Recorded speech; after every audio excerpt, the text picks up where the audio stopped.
Antes de empezar, quisiera yo hacer un pequeño examen, ¿ok? Hacer un pequeño examen. Usted no va a contestar nada, bueno, sí en su mente, pero no voy a escribir nada, no le van a pasar una hojita. Solamente quiero que usted conteste en su mente, ¿ok? Voy a hacer un examen si usted está apto para escuchar este mensaje, ¿ok? Bueno, si has dicho o pensado alguna de estas frases que voy a decir, eres apto para este mensaje, ¿está bien? Así soy yo. ¿Qué quieres que haga? Vámonos. Bueno, otra. No fue mi culpa, fue la de él o ella. ¿Sí? ¿Otra? ¿Ok? Es que no hice nada porque no me dijeron qué hacer, jefe. Por eso estaba ahí no haciendo nada. Porque no me dijeron qué hacer. A alguien le está cayendo, todas les está cayendo allá. Yo no voy a la iglesia porque ahí hay muchos hipócritas. También otra. Híjole, pastor, yo así soy, pero Dios conoce mi corazón, ¿no? Dios conoce el interior de mi vida. Y es que a veces no siento nada, por eso no voy, ¿verdad? A la iglesia. El pastor predica bien feo. O está muy feo, no sé, pero alguna de las dos pueda que sea tuya. Yo quería orar, pero el espíritu de Sabanás me atrapó, ¿no? Me acobijó y me acurrucó ahí, me quedé dormido sin poder orar. Jueves 7:30. Antes lo hacíamos sábados a las 7 de la mañana, ¿eh? Para muchos era un sacrificio, para mí la verdad. Cuando tenga más tiempo, Señor, voy a meterme contigo. Cuando tenga más tiempo, cuando la vida se me acomode y tenga el tiempo, 5 minutos de tiempo para meterme contigo, lo voy a hacer. Así soy yo. Dios me ama así. ¿Alguien ha dicho esto? Todos hemos dicho esto, ¿no? Alguna vez en nuestra vida, pensado o sí, hablado. Y si has dicho alguna de estas palabras, bienvenido, darte un fuerte aplauso. Bienvenido.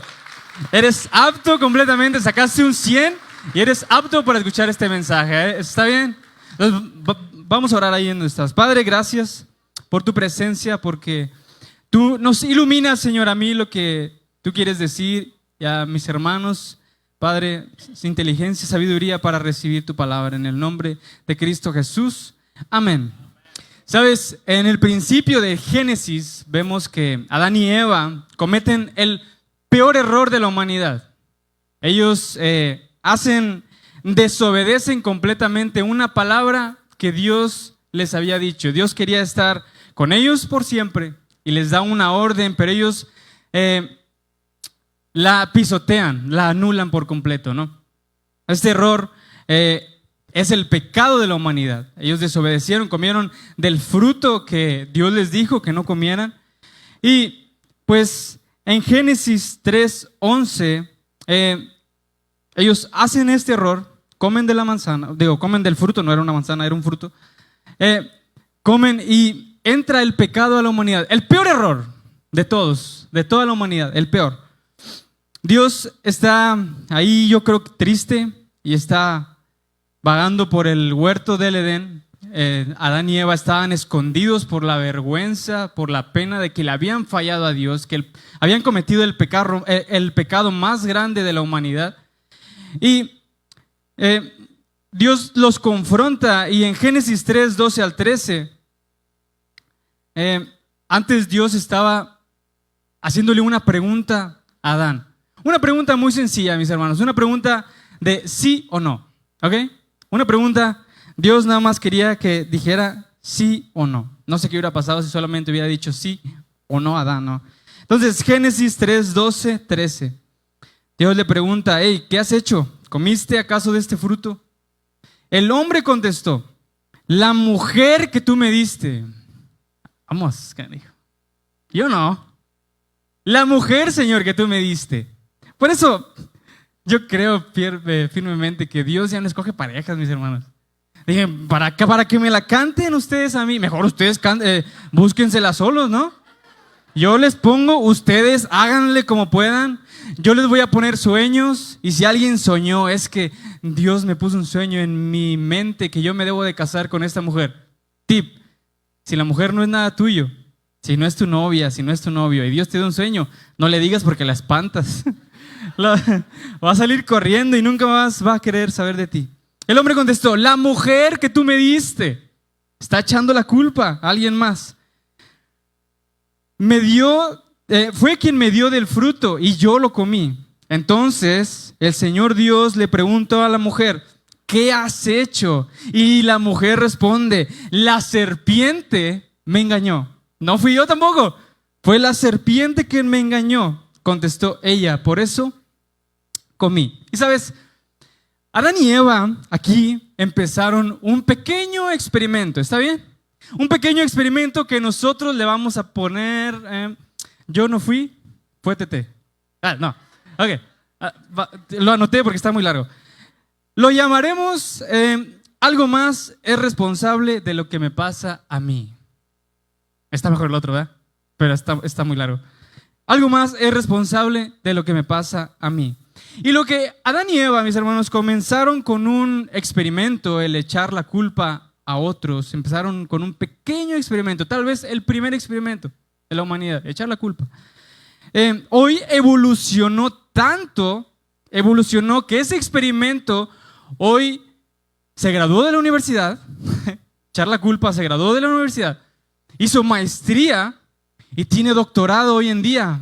Y no nada más doctorado sencillo, doctorado con honores, con medallas de honor. Y para nosotros ahora somos expertos en echar culpa, ¿sí o no? Soy el único, ¿verdad? ¿Sí o no? La verdad. Entonces nos hicimos expertos nosotros. Hoy en día el echarle culpa a algo más, a alguien más, a una situación externa a mí, hoy en día es toda una filosofía de vida. Ellos lo empezaron como una semilla pequeña, ¿verdad?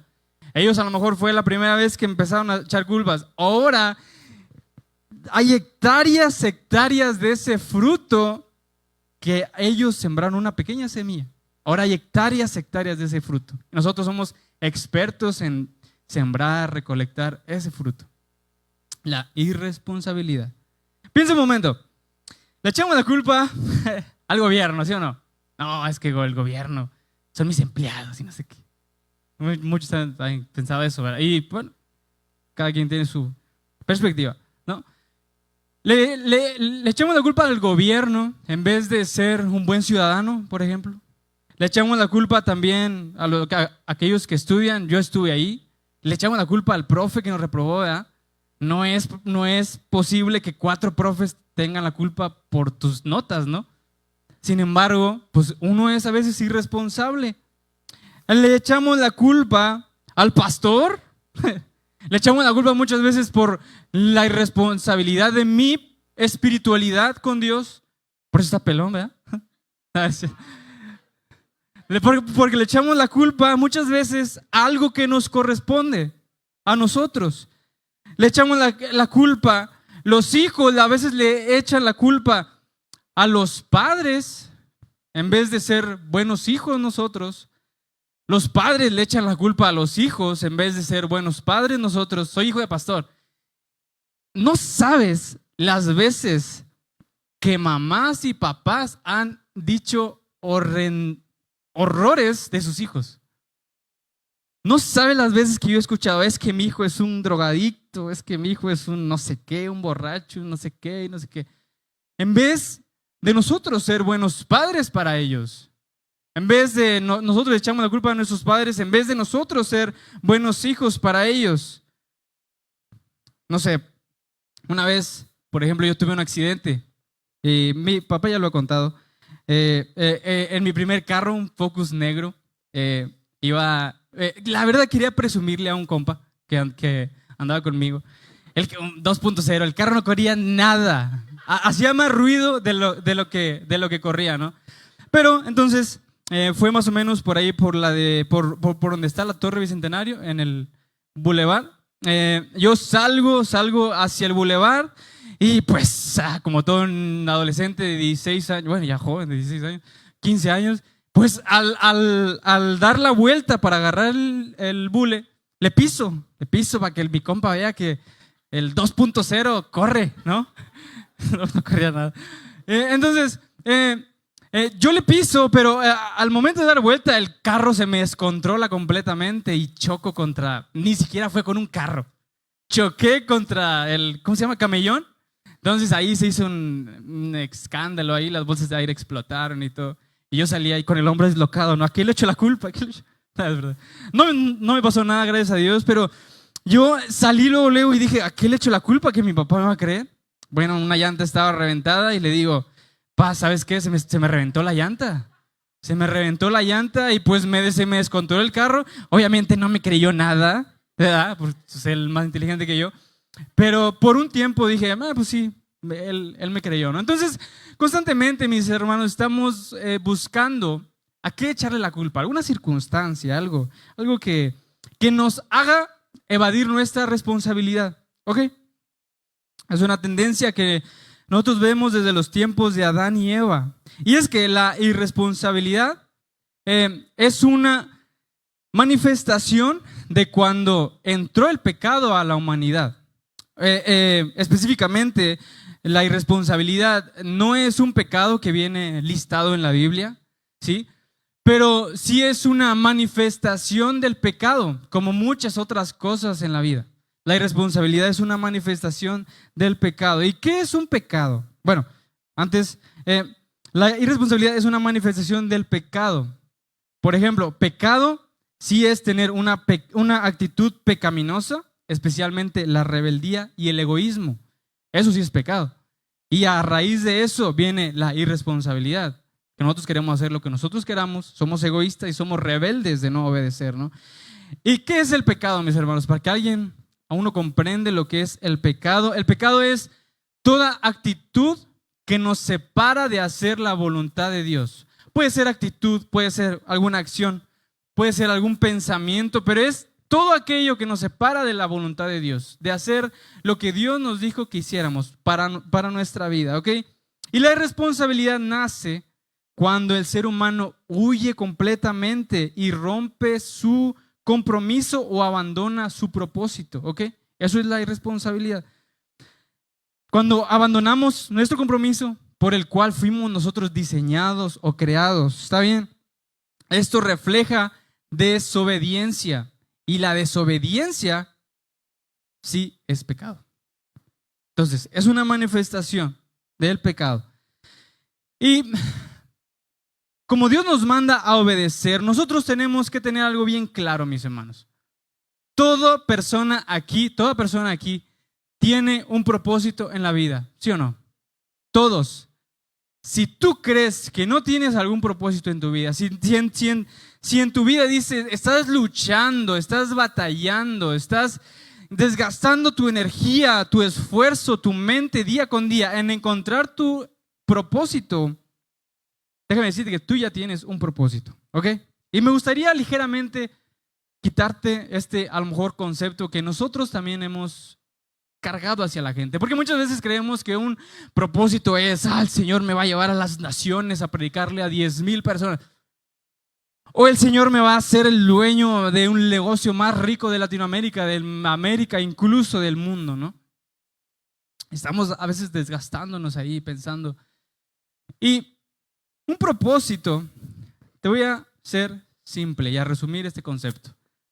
Puedes voltear a tu lado y hablando metafóricamente, ¿va? No voltees. Ahí yo sí lo volteé a ver a su novia.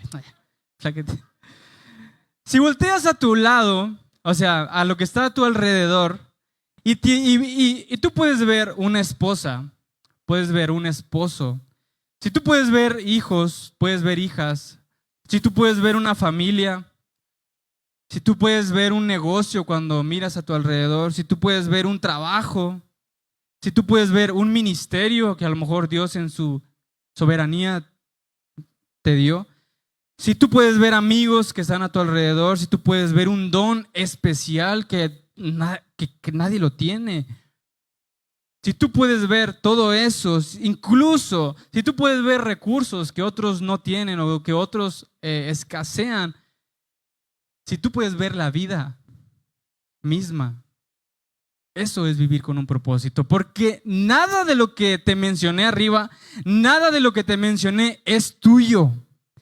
Tú debes de vivir pensando que lo que tengo yo ahorita no es mío. Vivo con el propósito de cuidar todo eso que Dios en su providencia, en su misericordia nos ha prestado.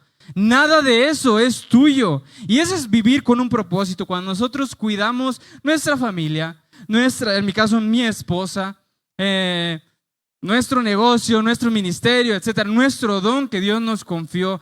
Cuando nosotros vivimos cuidando eso que Dios nos dio, estamos viviendo con un propósito.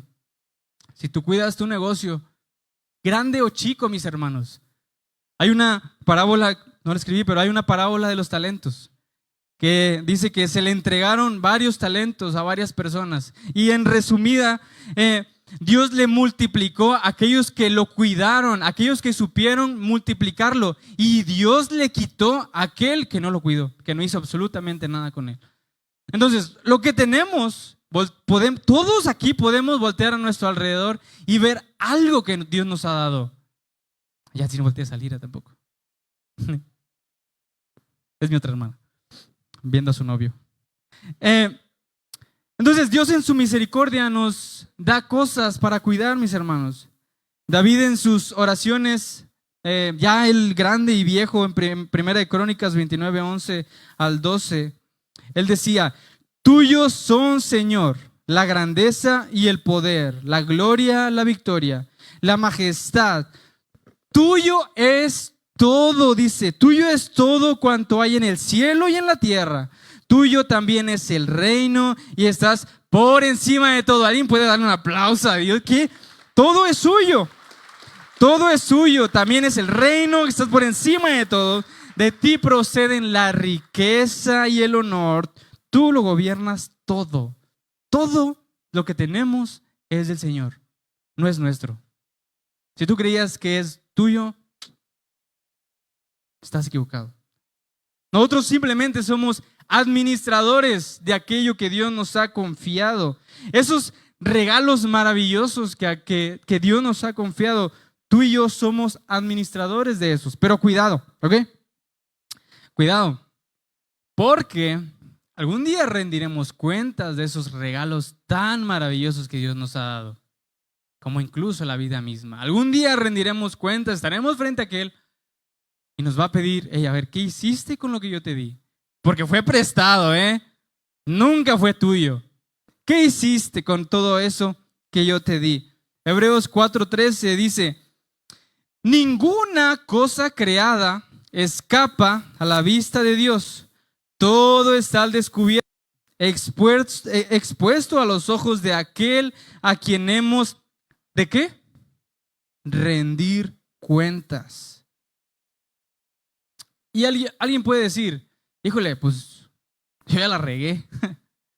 No cuidé lo que Dios me prestó. Yo no cuidé con lo que sí, Dios me regaló por un momento. Pero mis hermanos, quiero que sepas algo muy claro, ¿ok? Dios es un Dios de segundas oportunidades. Si a Dios no se le llamara Dios de misericordia, Dios de misericordioso, si Dios no fuera un Dios misericordioso, Él no diera segundas oportunidades. Sin embargo, la Biblia menciona que Dios es misericordioso. Lamentaciones 3:22 al 23 dice: pero la misericordia de Jehová por la misericordia de Jehová no hemos sido consumidos, porque nunca decayeron sus misericordias. Nuevas, dice, son cada mañana. Grande es su fidelidad. ¿Alguien puede decir grande es su fidelidad? Amén. Grande es su fidelidad, porque Él es un Dios de segundas oportunidades. No solamente de segundas, terceras, cuartas, quintas, las veces, las que sean necesarias para ti. ¿Ok? Pero, mis hermanos, vivir conforme a nuestro egoísmo y vivir queriendo una oportunidad tras otra, retrasa el propósito que Dios tiene para nosotros o la voluntad que Dios tiene para nosotros. Entonces, hablando de responsabilidad, puede ser la segunda, sí está bien, la tercera, pero ¿cuántas más? ¿Cuántas más vas a decir? Ay, todavía no era, perdón. ¿Cuántas más vas a decir hasta aquí? Yo me hago responsable de mis acciones, yo me hago responsable de lo que Dios me confió, de lo que Dios me cuidó. ¿Cuántas más vas a decir? Llegó la tercera oportunidad, hasta aquí. Es la última oportunidad. Señor, ayúdame a ser responsable con lo que tú me has dado o con lo que tú me has confiado, ¿ok? Si no volteamos a tiempo, mis hermanos, llegará un punto en que todos los regalos que Él nos ha confiado se desvanezcan. Todos los regalos que nos ha confiado se desvanezcan. ¿Está bien? ¿Se me ayuda, Fer, por favor? Absolutamente todos los regalos que Él nos ha dado, si no tomamos nuestra responsabilidad como hombre, como mujer, como adolescente, como padre, hijo, como esposo, como esposa, como dueño de una empresa, como encargado de un ministerio, si no tomamos la responsabilidad, ¿qué nos corresponde? Sea la segunda, sea la tercera oportunidad, sea la que sea, pero si no lo tomamos a tiempo, es probable que Dios, por amor a nosotros, mis hermanos, retire esa responsabilidad. Ojo, no estoy hablando de salvación. Yo creo firmemente y me peleo con quien me tenga que pelear que la salvación no se pierde. Una vez que tú aceptas a Jesús en tu corazón, Él te cubre con su sangre preciosa, eres hijo automático de Dios cuando realmente eres hijo, ¿ok? Hay veces que no le decimos al Señor que sea Señor de nuestra vida y muchas veces lo hacemos solamente de palabras. No, tenemos que creerlo. Cuando es así, la salvación no se pierde. Un padre jamás pierde a su hijo. ¿Cómo es posible que Dios sí pueda perder un hijo? No, Dios no puede perder un hijo. Y yo estoy firme en que la salvación, cuando decimos Señor, entra a mi corazón, esa es eterna. Esa permanece para siempre. Pero los regalos que Él nos ha prestado por nuestro bien, muchas veces los puede retirar por nuestro bien, excepto la salvación. En 1 Samuel, capítulo 1 al 4, hay una historia para mí muy conmovedora, para mí una de las promesas más asombrosas que la Biblia tiene para alguien. Hay alguien que no tomó la responsabilidad y simplemente Dios le retiró lo que le había prestado. En 1 Samuel vemos a un hombre llamado Elí. Si no conoces a Elí, te voy a dar un pequeño contexto. Probablemente conozcas a David, todos lo conocen. Entonces, David, está David, Samuel y Elí, ¿ok? Para atrás, o sea, primero Elí, después Samuel y David. Samuel es la persona que unge a David para que algún día sea rey. ¿Está bien? Samuel, ojo aquí, Samuel. Pero Elí es el maestro de Samuel. Incluso la Biblia relata que Elí sanó a Ana. ¿Ana quién es? Ana es la mamá de Samuel. Ana no podía tener hijos y como Elí era el sumo sacerdote en aquel entonces, Ana no podía tener hijos. Entonces Ana fue al templo y le pidió que por favor oraran por ella para que fuera sana. Entonces Elí oró por ella y fue sana. Y a raíz de todo eso nace Samuel. ¿Ok? ¿Ya tenemos un contexto más o menos? Sí, muy bien. Ok, Elí era, en términos de hoy, era algo así como Donald Trump y el Papa juntos. ¿Está bien?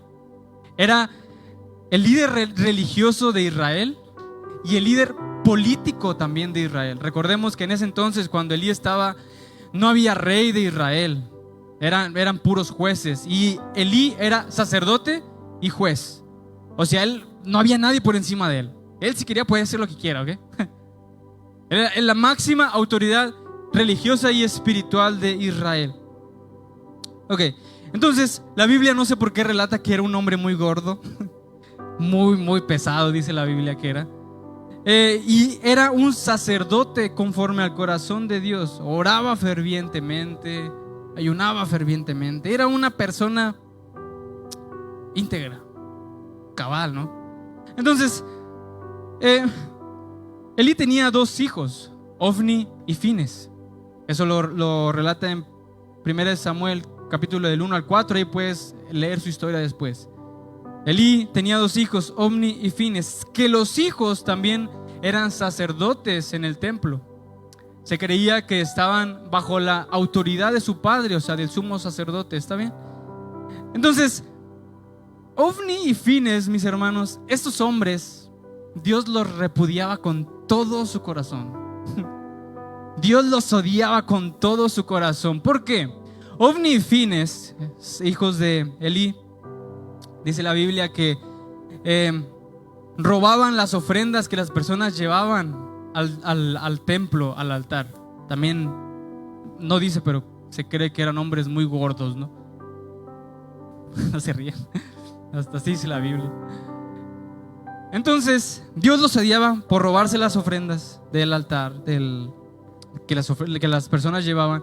Y también Dios los odiaba porque se acostaban, tenían sexo con personas en el tabernáculo, frente a la puerta del tabernáculo. Eran sacerdotes, robaban las ofrendas del templo, del templo, y se acostaban, tenían sexo con la mujer, que ellos pues eran ricos, poderosos, ellos eran la máxima autoridad. Entonces la Biblia relata que Dios los odiaba con su corazón, a pesar de que Elí varias veces los amonestara. Era una amonestación ligera, muy ligera. No tomaba Elí la responsabilidad de realmente guiar a sus hijos, una como padre y otra como sacerdote, como líder de la casa espiritual de Dios. Primera de Samuel 3:13. Samuel ya está grande, bueno, es un adolescente, y Dios le habla en un sueño a Samuel y le dice: dile a Elí esto. Primera de Samuel 3:13. Ya le dije que por la maldad de sus hijos he condenado a su familia para siempre. Él sabía que estaban blasfemando contra Dios y sin embargo no los refrenó. O sea, Elí hacía de la vista gorda, ¿no? Aparte que era gordo. Pero apartaba su mirada de ellos, los dejaba hacer lo que querían. Y la Biblia dice que a Dios no le agradaba para nada lo que ellos hacían. Dios mismo, mis hermanos, decide terminar con la vida de los hijos de Elí, de Ofni y de Fines. Primera de Samuel 2:17 dice: así que el pecado de estos jóvenes era gravísimo a los ojos del Señor, pues trataban con desprecio las ofrendas que le pertenecían, y como ya te dije hace rato, también tenían sexo con personas, con mujeres que entraban al templo.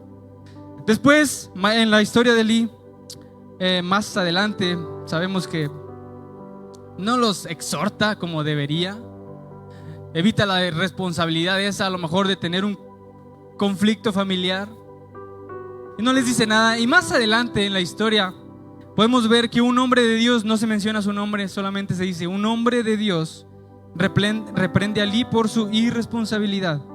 Primera de Samuel 2:29 dice: esto le está diciendo el hombre de Dios a Elí: ¿por qué pues tratan ustedes con tanto desprecio los sacrificios y las ofrendas que yo ordeno traer a mi santuario? ¿Por qué, Elí? Ojo, ¿por qué honras a tus hijos más que a mí? Esto está diciendo el Señor, a lo mejor con un corazón dolido. ¿Por qué honras más a tus hijos que a mí y los engordas con lo mejor de todas las ofrendas de mi pueblo Israel? Por lo tanto, dice el Señor, Dios de Israel, le está diciendo: de ninguna manera permitiré que tus parientes me sirvan. Ojo aquí, aun cuando yo había prometido que toda tu familia, tanto tus antepasados como tus descendientes, me sirvieran siempre. Yo, el Señor, dice, lo afirmo: yo honro a los que me honran y humillo a los que me menosprecian.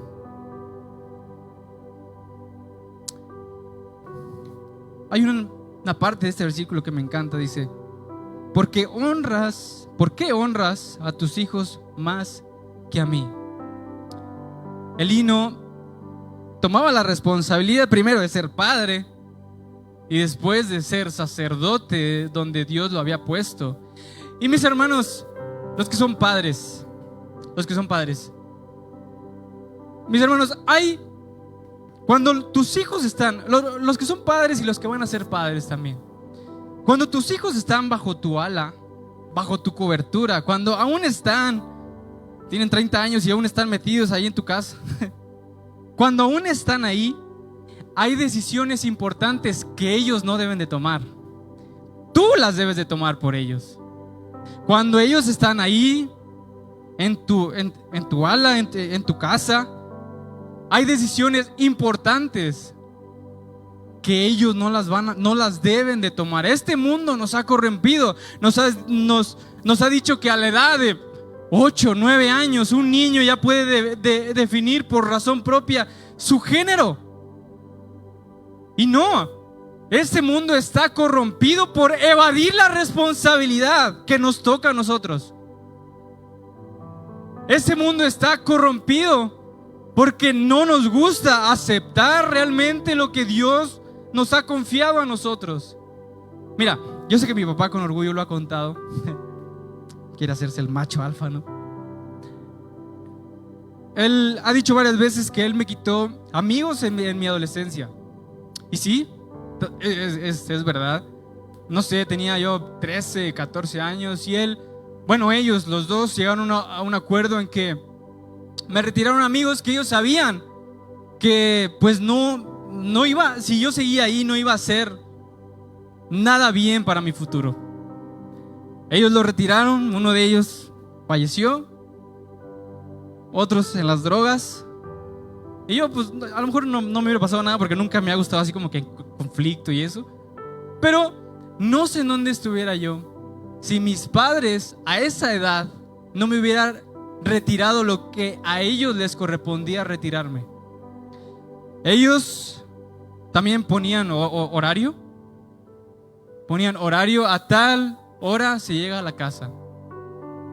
Si me ven puntualmente, yo quiero empezar el servicio a las 10, es por culpa de ellos. Aunque no sea 2 personas. Porque ellos sí, había veces que, ay Dios mío, adolescentes, ¿no?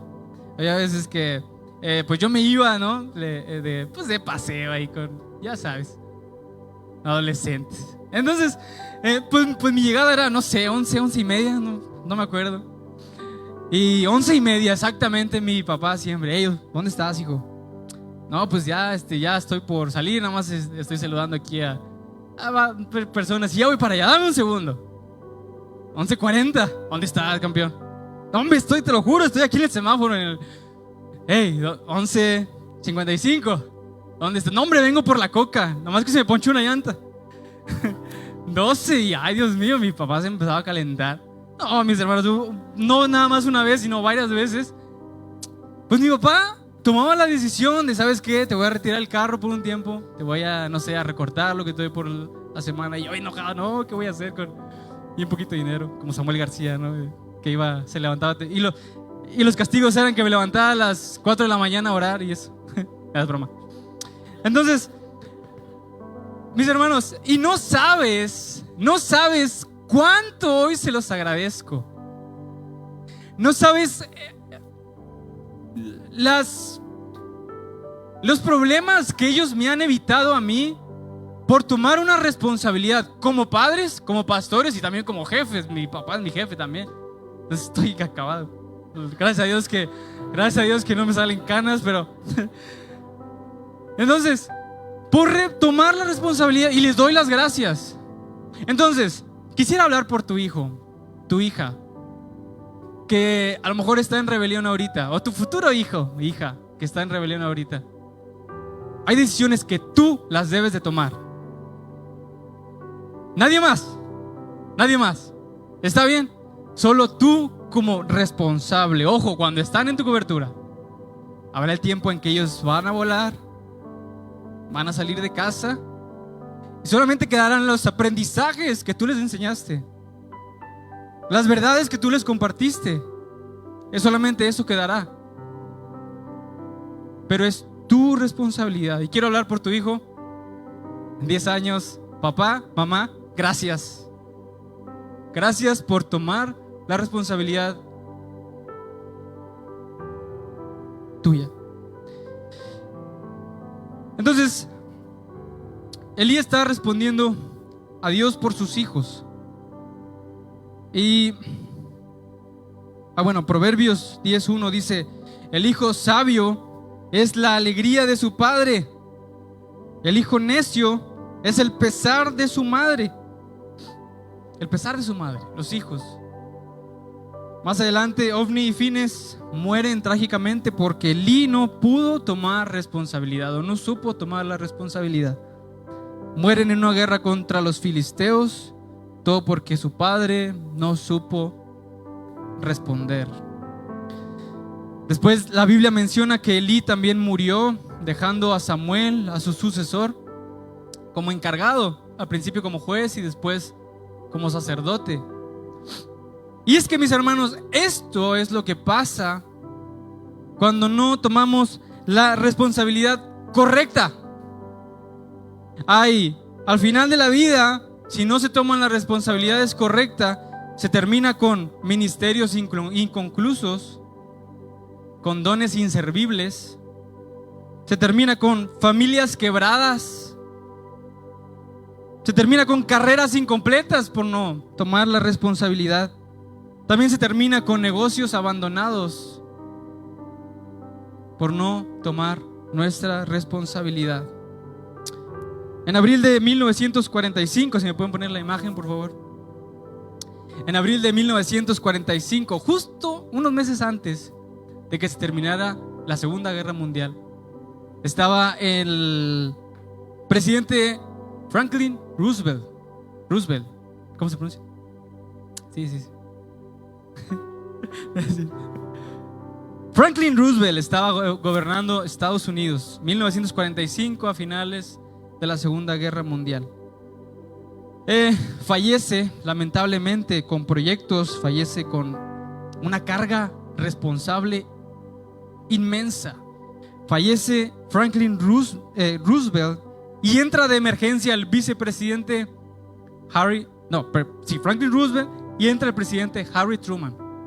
Harry Truman pues era vicepresidente, ya tomaba algunas cuantas decisiones importantes, pero no las más importantes. Las más importantes pues era para el presidente, ¿no?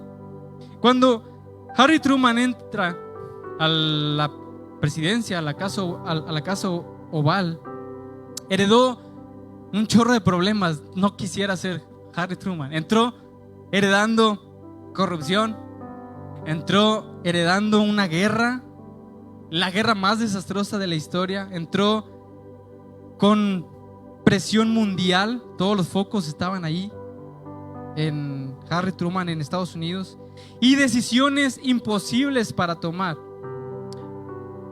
Entonces, él, siendo vicepresidente, decide tomar una acción.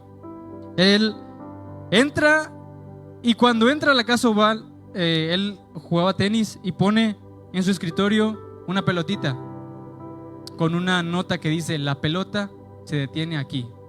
Sabiendo una cosa, sabiendo que él era el único responsable, nadie más, por guiar una nación a ser grande, por guiar una nación a ser la nación ahorita a la fecha la más importante y poderosa del planeta, ¿no? Entonces, él sabía que si él no asumía el control, ya no era vicepresidente, ahora era presidente de los Estados Unidos de América. Y si él no asumía el control, todo iba a ser un completo caos. Entró diciendo: todo se detiene conmigo. Yo soy el responsable de esta nación, soy el responsable de este país, y todo se detiene aquí. En medio de una presión en donde se creía que había una guerra nuclear en el mundo, él pues se adelanta. Él sabía que si no eran los enemigos, iban a ser ellos a los que bombardearían con bombas nucleares. Y en 6 de agosto exactamente de 1945, la bomba Little Boy cayó sobre Hiroshima, Japón. Una bomba. 3 días después, Fat Man, la bomba Fat Man, cayó sobre Nagasaki, Japón. Las dos comandadas por Harry Truman, el presidente de los Estados Unidos en aquel entonces. Él decía: si no son ellos, vamos a ser nosotros. Toda la nación depende de decisiones importantes que yo debo de tomar. Y toda la responsabilidad de las bombas atómicas cayó sobre este hombre. A lo mejor la decisión más importante de su vida: destruir dos ciudades completas. Pero puso el fin a una guerra, la guerra más desastrosa de la historia. 70 millones de personas asesinadas en esa guerra por la decisión de un hombre.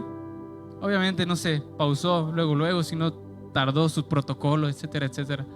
Pero se pudo poner fin a una guerra. Solamente a un hombre que debería tomar una decisión. No la suelte. Debería tomar una decisión. La responsabilidad e irresponsabilidad no solo afecta a quienes lo cometen, mis hermanos, no solo afecta a los que están a nuestro alrededor, sino que también tiene percusiones no solo afecta a quienes la cometen, o sea, a nosotros, sino que también tiene repercusiones para aquellos a nuestro alrededor. En el caso de Lee, toda su familia, porque un hombre no pudo tomar la responsabilidad, toda su familia murió. Pero en medio de una humanidad que simplemente se pasa echando culpas, en medio de una humanidad que se la pasa botando de aquí y allá, hubo un hombre que Dios mandó a este mundo para hacer sacrificio de la humanidad. Hubo un hombre que tomó toda la culpa, mientras muchos se lavaban las manos y echando culpas y diciendo: es que fue él, fue esta persona, otra, fue aquella persona. Hubo un hombre que extendió sus manos y dijo: yo me hago responsable. Extendió sus manos en la cruz para morir por ti y por mí. Cuando nadie podía cargar la culpa completa, Él la llevó. Toda la culpa del mundo, toda la culpa del pecado, Él la llevó en sus manos, en su yugo. Allí en el Calvario no dijo: no es mi culpa, Señor, sino dijo: perdónalos. No es mi culpa, pero perdónalos porque no saben lo que hacen y yo me hago responsable. Siendo inocente, mis hermanos, tomó la culpa de la humanidad en Él, el pecado entero en Él, y Él se hizo responsable por nuestro pecado, por nuestra muerte espiritual, para darnos vida y vida en abundancia. Él simplemente dijo: ay, yo detengo la pelota. Aquí se detiene la pelota. No es mi culpa, pero aquí la detengo. Hay responsabilidades, ministerios que solamente van a ser responsabilidad. Sí. Muy bien. Segunda de Corintios 5:21 dice: al que no cometió pecado alguno. Es mi responsabilidad. Yo la tomo. Segunda de Corintios 5:21 dice: al que no cometió pecado alguno por nosotros, Dios lo trató como pecador. A quien no cometió pecado, dice, Dios lo trató como pecador, para que en Él recibiéramos la justicia de Dios. Amén. Para que en Él recibiéramos la justicia de Dios. Amén. El mismo Jesús que tomó la responsabilidad por tu salvación, no lo hizo desde lejos, sino lo hizo desde cerca, para tener una verdadera relación contigo. Ahora, ¿qué es lo que nos toca a nosotros? Ya sabemos que Dios se hizo responsable por nosotros. Jesús se hizo responsable por nosotros. Ahora, ¿qué es lo que nos toca hacer a nosotros?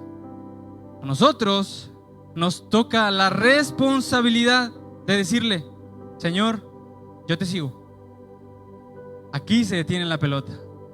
Señor, yo te sigo como Rey y Señor de mi vida. Yo te sigo. No es culpa de nadie más mi vida espiritual, sino es mi responsabilidad seguirte, Señor. Mateo 16:24 dice: luego Jesús dijo a sus discípulos: si alguien quiere ser mi discípulo, Jesús ya hizo su tarea, Él tomó la responsabilidad. Si alguien quiere ser mi discípulo, dice, que se niegue a sí mismo. Que se niegue a sí mismo, tome su cruz y me siga. Esa es nuestra responsabilidad, seguirlo a Él. Mis hermanos, Él quiere ser tu Rey. Muchas veces nada más venimos nosotros aquí a la iglesia y nada más las 3 únicas horas es nuestro devocional de nuestra semana. Cuando no es así, Dios tomó la responsabilidad, Jesús tomó la responsabilidad para una cosa, no para que tengas un devocional 3 horas una vez a la semana, sino para estar contigo todos los días de tu vida. Pero eso nos toca a nosotros. Él nos dijo: hey, tomen su cruz, niéguense a sí mismos, tomen su pelotita. No dijo Él, pero tomen su pelota. Es nuestra responsabilidad y síganme. ¿Alguien aquí quiere tener esa verdadera vida que la Biblia menciona para los creyentes? Una decisión, responsabilidad. ¿Ok? ¿Ok? ¿Si la cachas o no? Excelente. Bueno, se fue. Responsabilidad. Es nuestra decisión. Él murió. Él murió no solamente para ser conocido. Todo el mundo lo conoce. Los chinos lo conocen, nosotros lo conocemos. Todo el mundo conoce a Jesús. Pero Él no quiere ser conocido. Él quiere que tú tengas una relación personal con Él. Por eso Él murió por nosotros, para tener una relación. Pero eso nos toca a nosotros. Te dije hace rato, no es ni responsabilidad ni de la iglesia, ni del pastor, ni de tu líder de grupo. No es responsabilidad de nadie más que es responsabilidad tuya. Seguirlo. Decirle: Señor, hoy yo decido, no otro día más, hoy, que sea hoy. Ahora, yo sé que hay personas aquí rotas.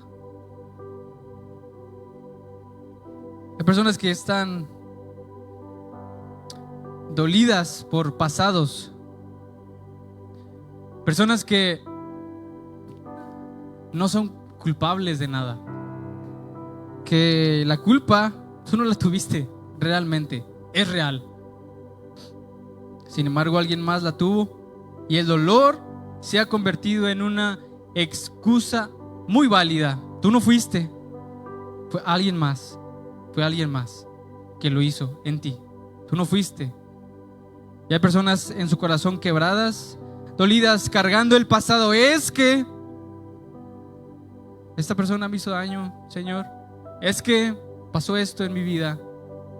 Incluso personas dolidas con Dios mismo. Es que no entiendo por qué pasó esto. Y se vuelve constantemente un dolor, una excusa muy válida, pero muy peligrosa.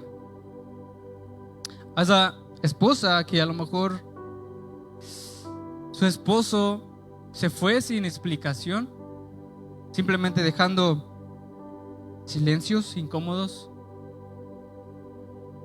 A ese joven que creció tal vez sin un padre, sin una madre, dejando preguntas a ellos sin responder, pensando: ¿quién va a responder estas preguntas que yo tengo?